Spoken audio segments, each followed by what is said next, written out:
Thank you, Mr. Speaker. Mr. Speaker, President Calvin Coolidge once said, "Nothing in the world can take the place of persistence. Talent will not, genius will not, education will not. Persistence and determination alone are omnipotent."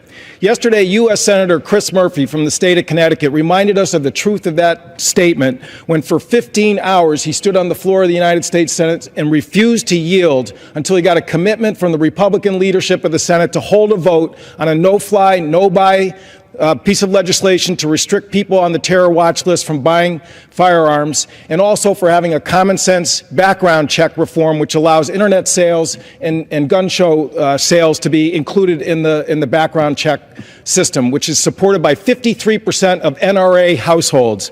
Mr. Speaker, finally at 2:11 a.m., he got a commitment for those votes, and I congratulate him. I am proud of him as a fellow Connecticut citizen for the persistence and courage that he demonstrated to the world yesterday on the floor of the United States Senate. But it is time for us now in the House to do the same.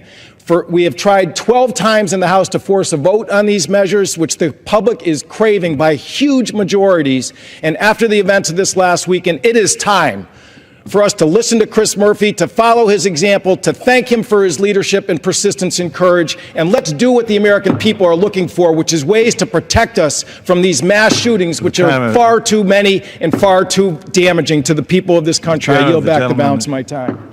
Has expired. For what purpose?